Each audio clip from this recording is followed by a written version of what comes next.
दोस्तों आज का जो भी टॉपिक है ये राजस्थान इतिहास का क्लास 2 वो बहुत इंपॉर्टेंट है।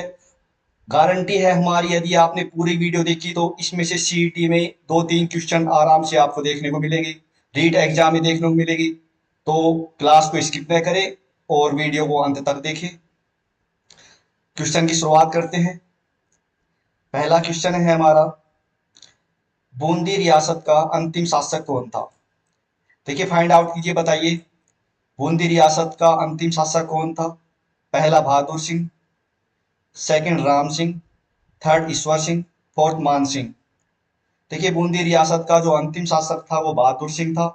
इन्होंने 1945 से 1948 तक शासन किया था और 25 मार्च 1948 को संयुक्त राजस्थान में बूंदी रियासत का विलय कराया था।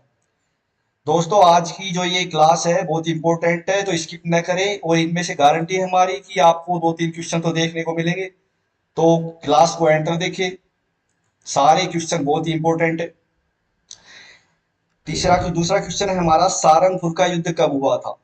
देखिए, सारंगपुर का जो युद्ध हुआ था वो 1519, सेकंड 1301, थर्ड 1437, फोर्थ 1605। देखिए, जो सारंगपुर का युद्ध हुआ था वो 1437 में हुआ था। 1437 में जो सांगा था, राणा सांगा और महमूद खिलजी के बीच 1437 में सहारनपुर का युद्ध हुआ था, कुंभा और महमूद खिलजी के बीच। सहारनपुर का युद्ध महमूद खिलजी और कुंभा के बीच हुआ था। चित्तौड़गढ़ में इसी विजय के उपलक्ष्य में कुंभा ने चित्तौड़गढ़ में विजय स्तंभ का निर्माण किया था।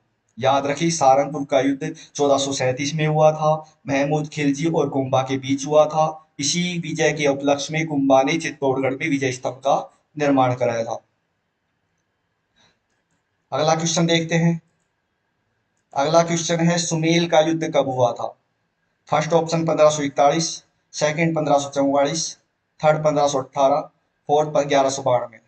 देखिए, 1500 ये सुमेल का जो युद्ध हुआ था वो हुआ था 1544 को। 1544 को सुमेल का युद्ध हुआ, शेर शाह व मालदेव के बीच हुआ। सुमेल का युद्ध जो हुआ था 1544 में शेर शाह व मालदेव के बीच हुआ था। और जो सुमेल नामक जो स्थान है वो पाली के जैतारण में पड़ता है। सुमेल नामक स्थान पाली में स्थित है, जो कि 1544 में यह युद्ध हुआ था शेर शाह व मालदेव के बीच। दोस्तों क्लास को स्किप न करें, अंत तक देखिए, सारे क्वेश्चन इंपॉर्टेंट है, बहुत रोचक है। आपको अंत वाले क्वेश्चन वेरी इंपॉर्टेंट लगेंगे। तो गारंटी है हमारी, आप क्लास को देखिए लास्ट तक। पांचवा क्वेश्चन देखते हैं, खतौली का युद्ध किन किन के बीच हुआ?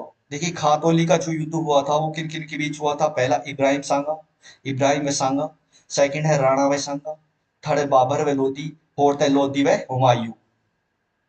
जो खतौली का युद्ध हुआ था वो हुआ था इब्राहिम और सांगा के बीच। इब्राहिम व सांगा के बीच, जो इब्राहिम लोदी था और महाराणा सांगा था, उनके बीच खतौली का युद्ध हुआ था। और यह युद्ध जो हुआ था वो 1517 से 1518 के बीच हुआ था। याद रखिए, खातौली का युद्ध युद्ध जो हुआ था वो इब्राहिम लोदी व राणा सांगा के बीच हुआ था। कब हुआ था? 1517 से 1518 के बीच हुआ। और खातौली नामक जो स्थान है वो वर्तमान में या बूंदी जिले में पड़ता है। खातौली नामक स्थान बूंदी जिले में पड़ता है, जो कि ये युद्ध इब्राहिम लोदी व राणा सांगा के बीच 1517 से 1518 के बीच हुआ था। नेक्स्ट क्वेश्चन देखते हैं, नेक्स्ट क्वेश्चन क्या है। नेक्स्ट क्वेश्चन है, महाराज विजयपाल ने किसको अपनी राजधानी बनाया था इन ऑप्शनों में से? फर्स्ट है कोटा, सेकंड है बयाना, थर्ड है अजमेर, फोर्थ है करौली। महाराज विजयपाल जो यदुवंशी था उसने अपनी राजधानी बयानों को बनाया था। कब बनाया था? 1040 में। बयाना जो भरतपुर में पड़ता है उसको अपनी राजधानी बनाया था। और पहला जो विजय मंदिर है, विजय मंदिर गढ़ है, उसका निर्माण किया था इसी उपलक्ष्य में। यानी कि जो विजय स्तंभ माना गया है बयाना में पहला, वो विजयपाल ने निर्माण कराया था 1040 में। तो याद रखिए, जो बयाना है भरतपुर में पड़ता है। नेक्स्ट क्वेश्चन देखते हैं, नेक्स्ट क्वेश्चन क्या है। दत्तानी का युद्ध कब हुआ था? देखिए, दत्तानी का युद्ध कब हुआ था? फर्स्ट ऑप्शन है 1582, सेकंड है 1605, थर्ड है 1602, फोर्थ है 1583। देखिए, ऑप्शन को फाइंड आउट कीजिए और कमेंट में आंसर दे। जो दत्तानी का युद्ध हुआ था वो हुआ था 1583 को। 1583 को अकबर व सिरोही का जो सुल्तान था, सुल्तान देवड़ा, उनके बीच ये युद्ध हुआ था। कब हुआ था? 1583 को हुआ था, जिसे दूसरा हल्दी घाटी का युद्ध कहा जाता है। यानी कि याद रखिए, दत्तानी के युद्ध को दूसरा हल्दी घाटी का युद्ध कहा जाता है। और इसी युद्ध में अकबर का साथ दिया था। मेवाड़ का जगमाल था उस समय, उसने अकबर का साथ दिया था। और दत्तानी का युद्ध 1583 में हुआ। तो सही आंसर आएगा 1583। नेक्स्ट क्वेश्चन देखते हैं। नेक्स्ट क्वेश्चन है हमारा कि वागड़ के परमार राजवंश की राजधानी क्या थी? जो वागड़ के जो परमार थे राजवंश की स्थापना की थी, उनकी राजधानी क्या बनाई थी उन्होंने? फर्स्ट ऑप्शन है मालवा, सेकंड है आबू, थर्ड है कोटा, फोर्थ है उत्तनुक। फाइंड आउट करें तो जल्दी आंसर दे।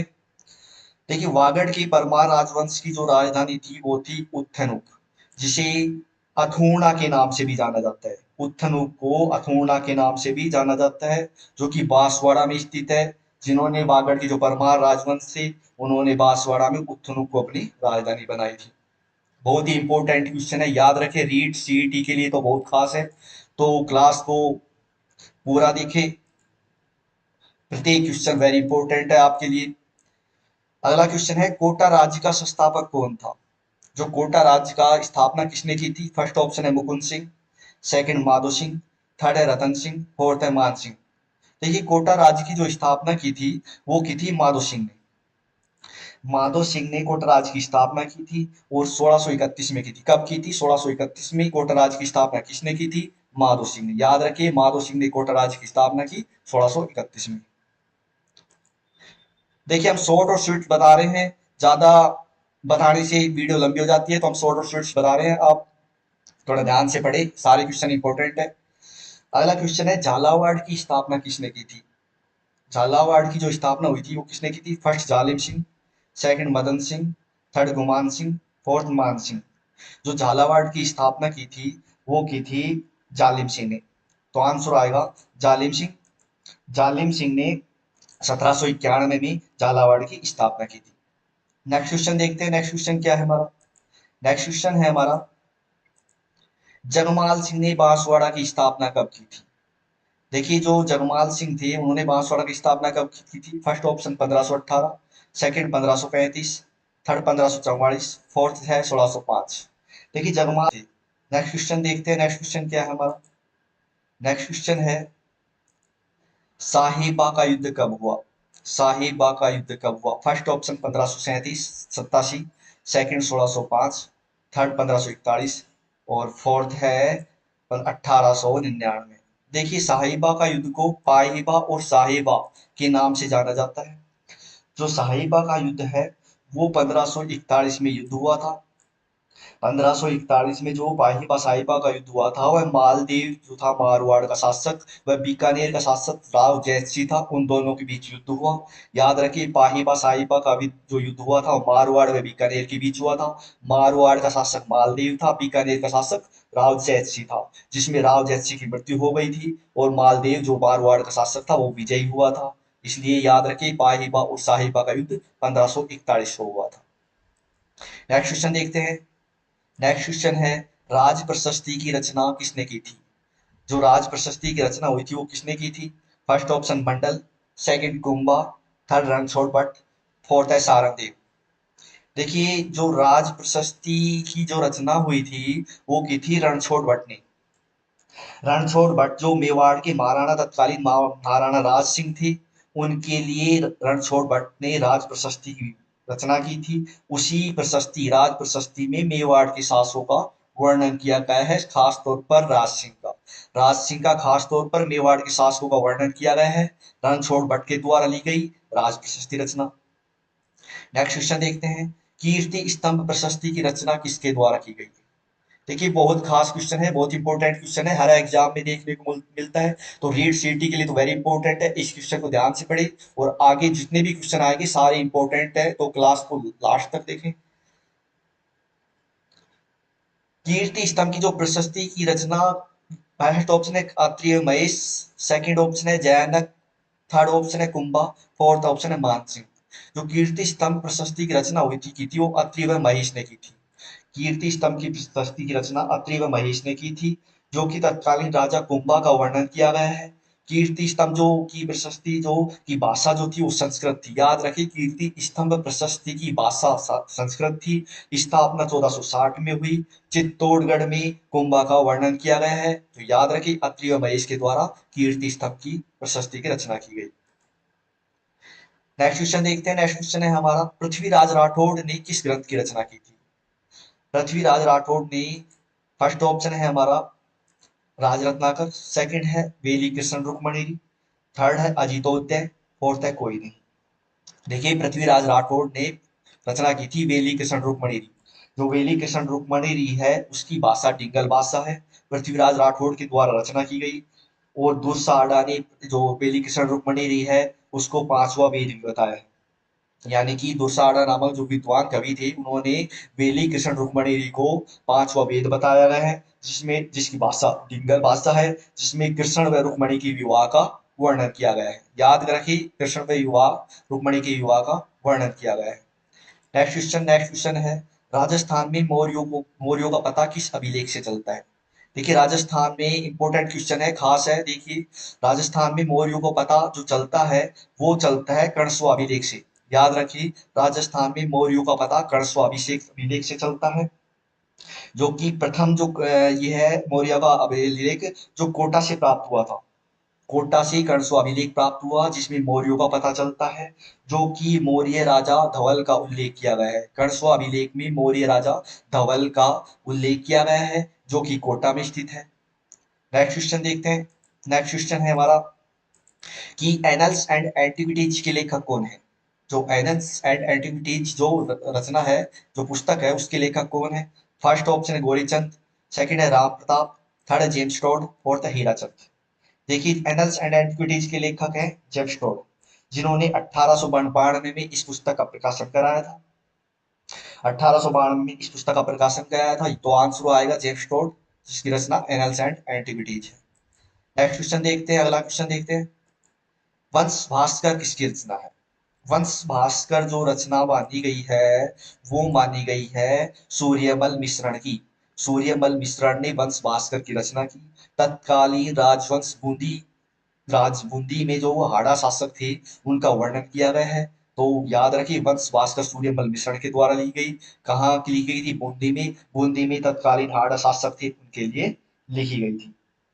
और इसको जो पूरा किया था वो क्या था? मुरारीलाल ने।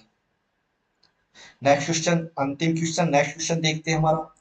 नेक्स्ट क्वेश्चन है, बिजोलिया अभिलेख में किसका इतिहास मिलता है? देखिए, फर्स्ट ऑप्शन चौहानों, सेकंड राठौड़ों, थर्ड गुहिलों, फोर्थ कोई नहीं। देखिए, वेरी इंपॉर्टेंट क्वेश्चन है, इसको याद कीजिएगा। सारे क्वेश्चन इंपॉर्टेंट है, रीड सीटी के लिए तो बहुत इंपॉर्टेंट है। तो आप इस वीडियो को अंत तक देखते रहें। तो अगली क्लास जाएगी उसके लिए हम और महत्वपूर्ण क्वेश्चन लेके आएंगे। तो देखते हैं इनका आंसर क्या है। बिजोलिया अभिलेख में जो इतिहास का पता चलता है वो चलता है चौहानों का। चौहानों का बिजोलिया अभिलेख से पता चलता है। और इसी अभिलेख में जो चौहान है उनको वत्स गोत्रीय ब्राह्मण बताया गया है। वत्स गोत्रीय ब्राह्मण बताया गया है बिजोलिया अभिलेख में, जो कि शाकंभरी के चौहानों का वर्णन किया गया है। बिजोलिया अभिलेख में शाकंभरी के चौहानों का वर्णन किया गया है, जो कि वत्स गोत्रीय ब्राह्मण बताए गए हैं। तो बहुत ही खास क्लास है, इसको अंत तक देखते रहें और क्लास को लाइक शेयर और सब्सक्राइब करें। तो आज के लिए इतना ही। नेक्स्ट वीडियो में नेक्स्ट पार्ट क्लास 3 लेके आएंगे, जो कि राजस्थान हिस्ट्री से संबंधित वेरी इंपॉर्टेंट क्वेश्चन होंगे और हर एग्जाम में देखने को मिलेंगे। तो क्लास को सब्सक्राइब करें, लाइक करें, शेयर करें, वीडियो को पूरी देखें, स्किप नहीं करें।